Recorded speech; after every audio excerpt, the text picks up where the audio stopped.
Olá. Então, eu tô aqui um pouco assustado, na verdade. Fiz um último vídeo falando sobre mecânica quântica, só sobre essas questões um pouco mais polêmicas, nem polêmicas, na verdade, mais esotéricas, que as pessoas ficam inventando sobre mecânica quântica. E aí eu resolvi pesquisar sobre o tal do Olavo de Carvalho, que já vem muita gente falando atualmente sobre ele, falando sobre ele e os comentários sobre ciência e tudo mais. Eu até já bati um papo com o Pirula e tal, sobre isso, que o Pirula é alguém que fala muito do Olavo de Carvalho, debate de frente muito com o tal do Olavo de Carvalho, mas nunca me preocupei muito, nem muito procurei saber sobre o que ele vive falando sobre a ciência. Eu sei que geralmente não é nada de útil, mas eu fiquei até um pouco assustado, até porque agora ele está um pouco influente demais para a comunidade, sei lá, brasileira, não sei, aparentemente, ou pelo menos na internet. Então, se você nunca ouviu falar dele, não precisa se preocupar e ir lá procurar saber quem é, eu acho. Porém, se você já ouviu falar dele, se você tem um seguidor dele, seguidor, sei lá, como é que se chama isso? Um fiel dele, não sei que a palavra usou isso. Então, bom, vamos lá, né? E o que acontece? O que acontece aqui justamente é o seguinte. Eu vi alguns vários, infelizmente, vídeos do tal do Olavo de Carvalho sobre o que ele falou sobre Einstein, sobre o que ele fala lá de Newton e adjacências, Einstein e adjacências, Heisenberg, Schrödinger, Bohr, sei lá mais quem, e vários comentários desses. E o que me parece que é justamente comentários de uma pessoa perdida no assunto que ela está tratando.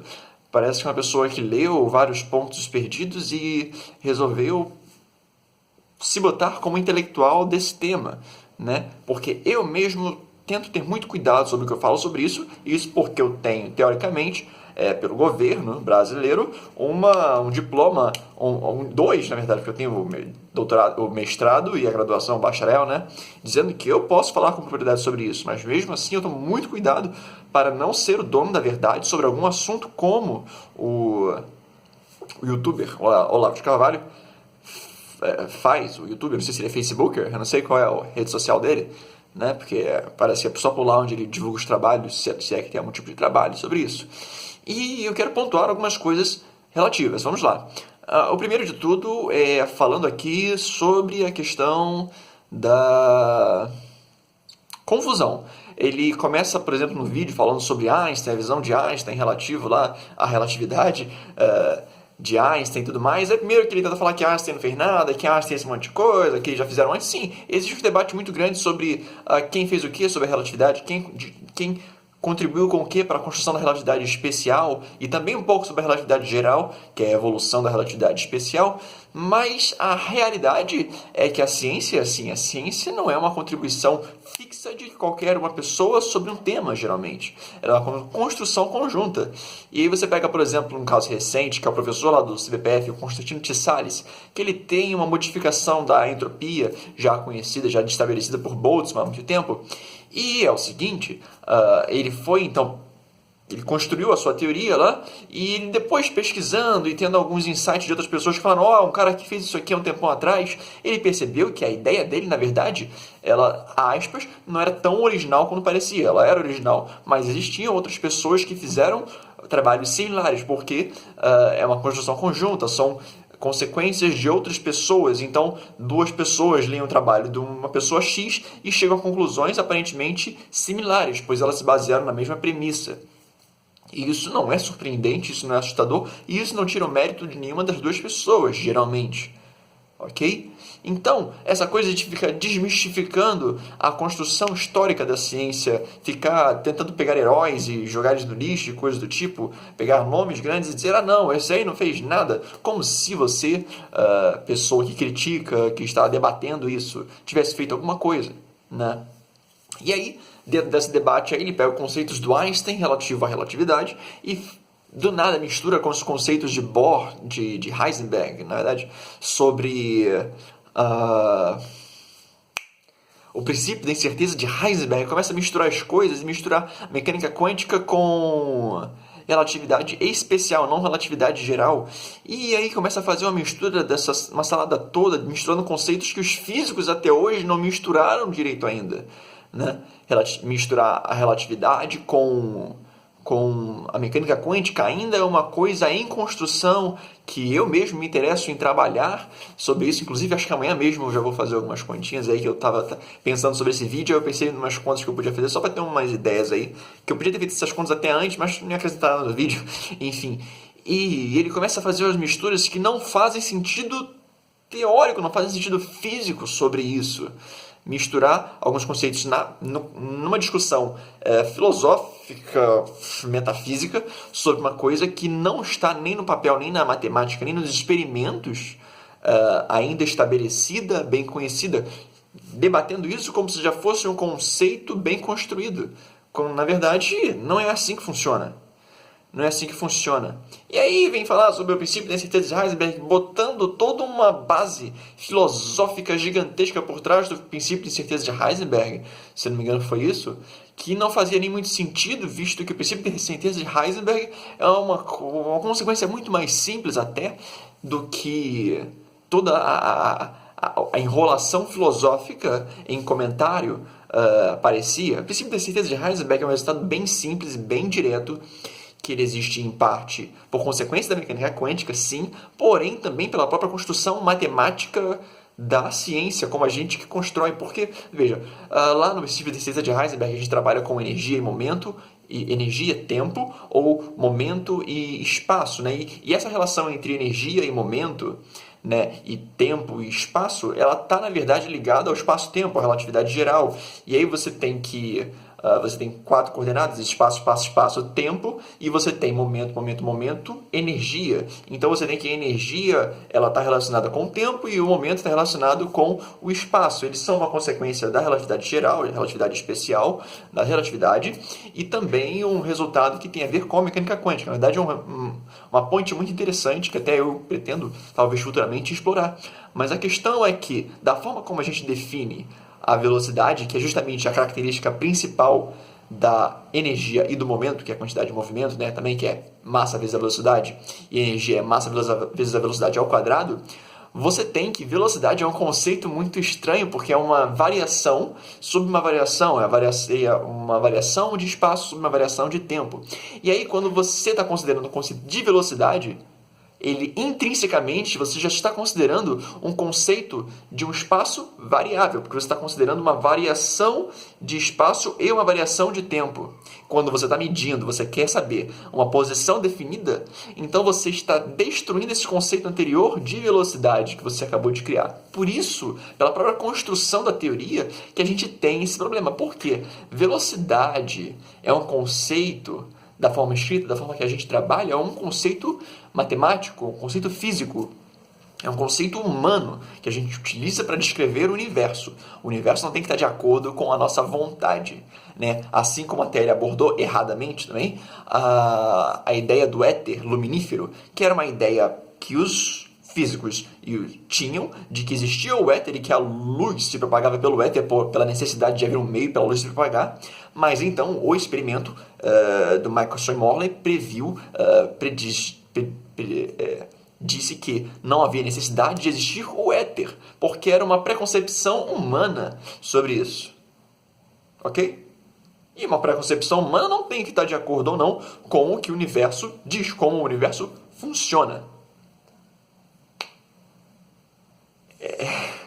Essa é um pouco da ideia. E quando ele abordou isso, ele falou que não. Então o Einstein resolveu jogar os conceitos de não sei o que lá fora, não sei o que. Não, na verdade era uma coisa muito mais simples. Era um conceito muito mais simples. Os humanos partiram de uma premissa e essa premissa foi posta à dúvida com o experimento. Como o próprio Faraday diz, que é o físico experimental mor da humanidade, né? Que provavelmente o Sr. Olavo de Carvalho provavelmente vai arranjar algum problema com ele. O Faraday tem uma frase excelente que eu botei na minha dissertação de mestrado, que era "Nothing's too wonderful to be true if it be consistent with the laws of nature." Ou seja, tudo pode ser verdade, tudo pode, contanto que seja consistente com as leis da natureza, contanto que seja consistente com a natureza, contanto que seja consistente com o experimento. E aí ele vem também nos vídeos, ele comentou muito sobre isso, abordando a ideia do método científico. Ah não, porque o método científico de Bacon não é muito aplicado, porque se fosse aplicado da forma que ele seria, não seria, e assim, O método científico de Francis Bacon, o Frei, se eu não me engano, em inglês, acho que é Frei, acho que era um Frei ou um padre, eu não lembro agora. Embora se bote uma construção baseada a ele sobre o método científico, na verdade a ideia do método científico ela já vinha em muito sendo proposta desde antes. Você tem indícios e aplicações do método científico pelos árabes que pegaram essa construção, essa ideia, essa base também pelos gregos. Quando você pega a ideia pega as ideias aristotélicas que hoje parecem piada sobre o lugar natural, né? Não, por que a pedra, quando você joga pra cima, ela vem pra baixo? Porque o lugar natural da pedra é aqui embaixo, então ela volta pra cá.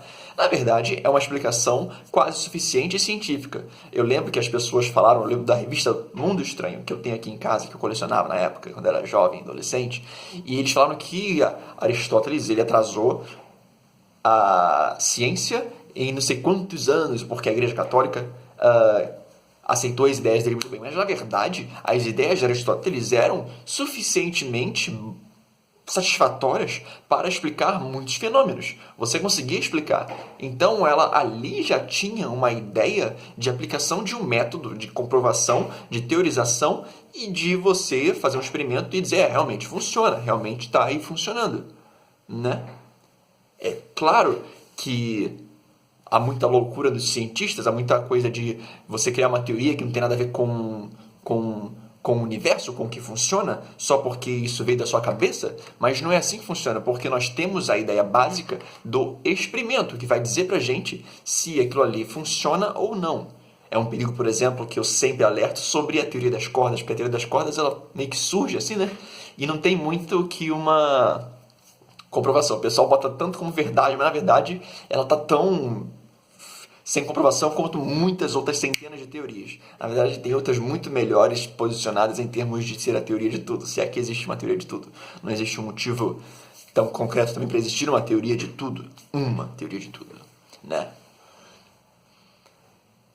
Inclusive, essa ideia de uma teoria de tudo também, até como foi abordado numa palestra lá na CPF pelo antropólogo Eduardo Viveiro, se eu não me engano. Eu estou para até ler o livro dele sobre... que acho que aborda um pouco sobre isso, acho que era Metafísicas Canibais, eu não lembro agora, estava com esse livro para ler. E ele justamente comenta sobre que a ideia um pouco da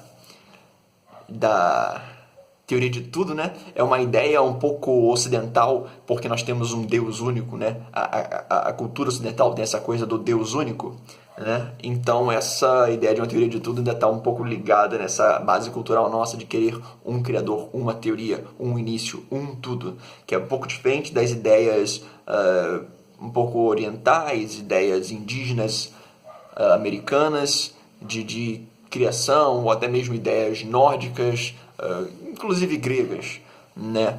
Sobre mitos de criação e fundamentos da sociedade básica. E isso demonstra, claro, também que existe uma interferência dos cientistas, das ideias dos cientistas sobre a construção da teoria. Isso é normal. O que importa é que a gente tenha a seriedade de botar nos experimentos e aceitar os resultados dos experimentos, com crítica, obviamente, e entender o que tirar dali. Porque o que eu vejo muito dele também é que ele não consegue tirar da cabeça dele, aparentemente, a ideia divina, a ideia de Deus, a ideia cristã. E a Deus, dizendo assim, ele é irrelevante para a construção científica, principalmente atual. Porque você pega Newton desvendando códigos divinos e essa galera que tinha uma base cristã querendo desvendar a construção da criação divina e coisas do tipo. O Faraday era um cristão, mas a realidade é que hoje, né, já há muitas pessoas desprendidas dessa ideia. Deus é irrelevante para esse tipo de pensamento qualquer. Você vai dizer o quê? Que os chineses não conseguem fazer ciência? Que os japoneses não conseguem fazer ciência? E aí, você vai dizer isso? Você vai dizer o quê? Que os maias não conseguiam fazer os cálculos astronômicos deles com mais perfeição do que os europeus? Que eles conseguiam. Eles tinham medições astronômicas fantásticas. E aí? Não é isso, não é? O Ocidente não é um mundo abençoado que vai desvendar a obra do Deus único e Deus divino. tenha a sua crença como quiser, mas saiba separar ela do seu trabalho como cientista. E, inclusive, finalizando, tenho que ter também uma última análise aqui sobre pessoas. Pessoas que falam besteira jovens também envelhecem e falam besteira quando crescem, quando ficam idosas. E eu não estou nem falando sobre o senhor Olavo de Carvalho, na verdade. Estou falando sobre, por exemplo, o físico... Não, físico, ele é matemático, se eu não me engano, o Roger Penrose. Não vou julgar aqui e dizer que o Roger Penrose está falando um monte de baboseira. Quem sou eu para falar isso, né? Mas o Roger Penrose, que tem alguns estudos matemáticos e muito interessantes, inclusive eu acho que ele foi da banca de doutorado do Stephen Hawking, ele tem lançado uns livros, por exemplo, atualmente, que são bem aleatórios. São livros sobre espiritualismo e coisas do tipo, e talvez até misture um pouco com ciência e tudo mais. A questão é que realmente até algumas pessoas conseguem separar muito bem a sua loucura própria, que todos os humanos têm, do trabalho como cientista. Inclusive, é por isso que a gente tem essa ideia do método científico funcionando razoavelmente bem, porque a gente trabalha com a matemática, que é uma linguagem que está um pouco além das nossas limitações mentais. A matemática ela consegue tratar de forma mais fria as nossas reflexões, com contas e trabalhos estatísticos, e o experimento que, mais do que tudo, comprova ou desprova, ou fica mais ou menos nos conceitos que a gente criou. Então a gente consegue tirar um pouco do nosso preconceito em criar teorias e deixar para que os experimentos conduzam à comprovação final, não um debate filosófico, porque não dá para fazer ciência apenas com debates filosóficos. Eles são bons para a criação de hipóteses, a criação de rumos e interpretações de dados, mas os dados são dados. E eles precisam ser levados em conta como algo principal. E a ideia do método científico lá do Bacon, ela é muito mais básica, na verdade. Ela não vem dos gregos, ela vem, sabe, não, dos bebês. Porque os bebês, eles são os seres que aplicam o método científico. Eles vão lá, pegam uma coisinha, botam na boca, vejam que aquilo não é para botar na boca, que é horrível, e entendem que aquilo ali não é para botar na boca. É uma questão de teste e comprovação. Ele testa aquela coisa para ver se aquilo, será que isso aqui é bom? Vamos ver se isso é bom. Isso não é bom. É a mesma lógica até um pouco da teoria da evolução natural, seleção natural dos animais, porque ela não é um método científico, mas ela funciona da base de que a natureza aleatoriamente, ou mais ou menos aleatoriamente, não é bem essa palavra, ela gera os seres e os seres são selecionados pela lógica, porque tudo é baseado, na verdade, em uma seleção de causa e efeito. Causa é consequência, é uma seleção de si então. Essa é a ideia básica por trás de tudo, que funciona por base de tudo. E é por isso que essa é uma das poucas coisas que a gente não abre mão na ciência, do si e então, da causalidade. Por isso que a gente não pode passar da velocidade da luz, por causa da causalidade. Quer dizer, a matemática proíbe, a ciência mostra que isso não funciona, não dá, mas o princípio por trás disso tudo é a causalidade da ciência. Bem, isso era um pouco do que eu tinha para falar. Olha só, já é um vídeo longuíssimo em relação aos últimos que eu fiz, e eu estou surpreendido que eu consegui levar ele aqui numa linha só, porque era muita aleatoriedade para eu comentar. Mas é isso, tomem cuidado com qualquer pessoa na internet, inclusive eu, falando coisas por aí, né? Mas principalmente aquelas que não têm um conhecimento de causa suficiente para isso. Porque se uma pessoa vai falar sobre física, ela não pode ficar falando só em debate. Falar com palavras puras, filosoficamente, não é exatamente falar sobre física, ok? Não é.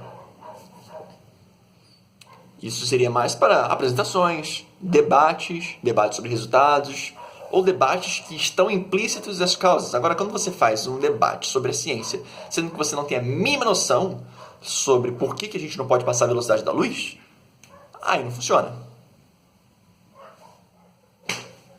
É isso aí.